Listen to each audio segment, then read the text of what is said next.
Hi, good morning. నేను మీ బసవపోతున్నా. మొన్న 10th class పిల్లలకి సబ్జెక్ట్ నాలెడ్జ్తో పాటు లైఫ్ స్కిల్స్ కూడా అవసరం. అవి ఎక్కువ మార్కులు స్కోర్ చేయడానికి ఉపయోగపడతాయి. తర్వాత ఫర్దర్గా లైఫ్లో ఎదగడానికి కూడా ఉపయోగపడతాయి అనే ఉద్దేశంతో కొన్ని గంటల సెషన్స్ 10th క్లాస్ పిల్లలకి ఒక గవర్నమెంట్ స్కూల్లో తీసుకోవడం జరిగింది. సో దాంట్లో ఒక అమ్మాయి క్వశ్చన్ అడిగింది, నా చేతి రాత అసలు బాగోదు సార్, సో దాన్ని ఎలా ఇంప్రూవ్ చేసుకోవాలి అని. దాని గురించి ఇప్పుడు మాట్లాడదాం. అయితే ఇక్కడ మంచిగా మరి స్పీడ్గా రాయడం ఎలా అనేది ఇక్కడ విషయం. దీనికి అసలు రైటింగ్ సరిగ్గా లేకపోవడానికి గల కారణాలు ఏంటి అంటే, ఒకటి ఆలోచన బుర్రలో లేకపోవడం, ఆలోచన లేకుండా రాసేస్తూ ఉండడం. రెండు, తొందరపడం, ఏదో గాబరా పడుతూ రాయడం. మూడోది కూర్చునే విధానం, సరిగ్గా కూర్చోకుండా రాయడం. అలాగే ఇన్స్ట్రుమెంట్, సరైన పెన్ను లేకపోవడం, పదాల మధ్య గ్యాప్ లేకపోవడం. సో ఇవి కారణాలు అన్నమాట. అయితే ఈ కారణాల వల్ల రైటింగ్ సరిగ్గా ఉండదు, అలాగే లెజిబుల్గా ఉండదు. దీనికి ఉపాయాలు చూద్దాం మనం, సొల్యూషన్స్ ఏంటి అనేది. First and foremost solution for this issue is practice. Practice చేస్తూ ఉంటే మనకి చాలా కరెక్ట్గా వెళ్తుంది. మొన్న ఒక ఐఏఎస్ ఆఫీసర్ కృష్ణతేజ్ గారు కూడా ఇదే చెప్పారు, ప్రాక్టీస్ చేస్తూ ఉంటే పర్ఫెక్ట్గా వస్తుంది. అయితే ఈ ప్రాక్టీస్ చేయడంలో కూడా కొన్ని అంతర్లీనంగా కొన్ని విషయాలు ఉన్నాయి, అవి చెప్తాను. ఫస్ట్ ఏం చేయాలంటే సరైన పెన్ పట్టుకోవాలి. మనం ఎగ్జామ్ ఇప్పుడు కూడా 3 గంటల పాటు రాస్తాం. 3 గంటల పాటు రాయాలంటే అలవాటు లేకపోతే రాయలేం. అలాగే సరైన పెన్ కూడా, ఇన్స్ట్రుమెంట్ కూడా చాలా అవసరం. ఇప్పుడు సపోజ్ ఎగ్జామ్ రాస్తున్నప్పుడు ఇలాంటి పెన్తో రాశారనుకుందాం, ఇది స్టీల్ పెన్, చాలా బరువు ఉంటుంది. ఏమవుతుందంటే మనకు తెలియకుండానే ఒక అరగంట తర్వాత, గంట తర్వాత చేతులు నొప్పి పెడుతూ ఉంటాయి, మధ్యలో ఇలా అనుకుంటూ ఉంటాయి. సో అది మన స్పీడ్ని తగ్గించేస్తున్నాను. అలా కాకుండా ఇవి ఇలాంటి పెన్నులు చూడండి, చిన్న పెన్నులు చాలా స్పీడ్గా కూడా రాస్తాయి. అలాంటి పెన్నులకు కానీ మనం ప్రాక్టీస్ చేసి దగ్గర పెట్టుకుని వాటితో రాస్తే కనుక చాలా స్పీడ్గా ఉంటుంది. రెండోది, సరైన పద్ధతిలో కూర్చోవడం. కరెక్ట్ అయిన పొజిషన్లో కూర్చుంటే కనుక మనకి అది అలసట తెలియకుండా వెళ్ళిపోతుంది. మూడోది ఏంటంటే, రోజు చదివిన దాన్ని రాయాలి, కంపల్సరీగా రాయాలి. అది ప్రాక్టీస్ అన్నమాట. ఏదో ఒక టైం పెట్టుకుని కంపల్సరీగా చదివిన తర్వాత ఆ క్వశ్చన్ని మీరు రాయండి. రాయడం వల్ల కూడా చాలా ఉపయోగాలు ఉంటాయి. అది అలవాటు పడుతుంది, చేతి వేళ్ళు అలవాటు పడతాయి, మన మెదడు అలవాటు పడుతుంది. అలాగే రాసే విధానం కూడా మనకి మెరుగవుతూ ఉంటుంది.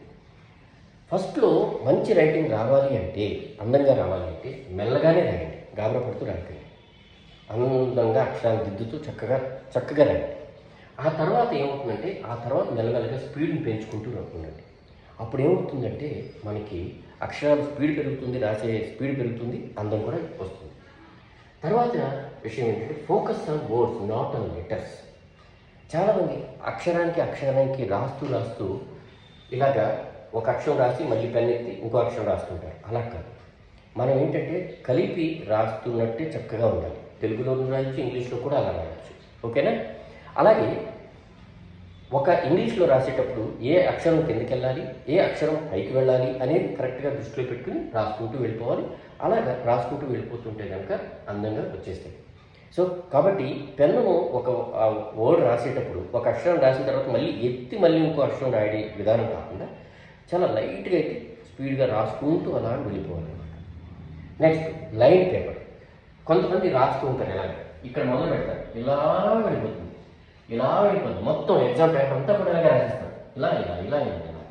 అసలు దిద్దేవాడికి ఏంటి పరిస్థితుల్లోనే ఇంట్రెస్ట్ అనిపించదు.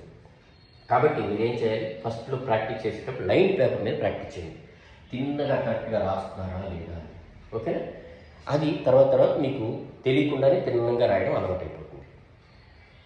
పదానికి మధ్య గ్యాప్ ఇవ్వండి. ఇది చాలా పిల్లలు చేసేటటువంటి తప్పు. ఓకేనా? సహజంగా చిన్నప్పుడు వేలుతో పెట్టి చెప్తాం గ్యాప్ అని. పదానికి గ్యాప్ ఇచ్చారనుకోండి, చదివేవాళ్ళకి కానీ లేకపోతే మీ పేపర్ దిద్దేవాళ్ళకి కానీ స్పష్టత తెలుస్తుంది, క్లారిటీ తెలుస్తుంది, ఈ పదం ఏంటి, ఇది ఏంటి అని. దానివల్ల ఏమవుతుందంటే వాళ్ళకి ఒక అండర్స్టాండింగ్ రాగానే కొన్ని పదాలు వాళ్ళకి కనిపించగానే మార్కులు వేయడం మొదలు పెడతారు. సో కాబట్టి గ్యాప్ కంపల్సరీగా ఉండాలి. అలాగే అన్నిటికన్నా ముఖ్యమైన విషయం, గాబరా పడితే చెయ్య రకరకాలుగా తిరుగుతూ రాసేయాలను ఆ తొందరలో ఏవేవో రాసుకుంటూ వెళ్ళిపోతాం. ఒక్కోసారి రాసిన తర్వాత మనం చదివితే మనకే అర్థం కాదు, ఒకసారి ఒక క్షణం చూడాల్సి వస్తుంది అది ఏంటి అని. అలాంటి పరిస్థితి పేపర్ దిద్దేవాడికి రాకూడదు, చదివేవాడికి అసలు రాకూడదు. ఓకేనా? ఇది.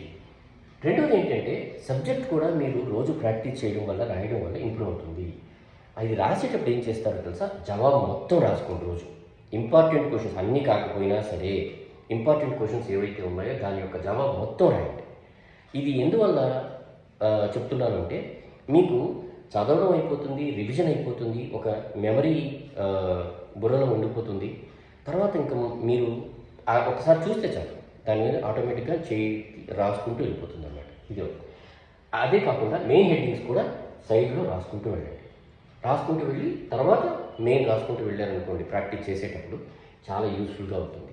అలా ఎగ్జామ్లో కూడా ఎప్పుడైనా ఎగ్జామ్ క్వశ్చన్ ఆన్సర్ చేసేటప్పుడు మీరు ఏం చేస్తారంటే ముందు సైడ్ హెడ్డింగులు గుర్తుపెట్టుకుని ఒకసారి లేదా పక్కన ఏదో చిన్నగా రాసుకుని ఆ తర్వాత రాసుకుంటూ వెళ్ళారనుకోండి, బ్రెయిన్ కూడా దానికి అనుగుణంగా వర్క్ చేస్తూ వెళ్ళిపోతుంది అన్నమాట. దీనివల్ల ఏమవుతుందంటే మీ చేతి రాత అందంగా వస్తుంది, చక్కగా ఉంటుంది, మార్కులు ఎక్కువ రావడానికి కూడా అవకాశం దొరుకుతుంది. ప్రాక్టీస్ చేస్తారు కదా. All the best.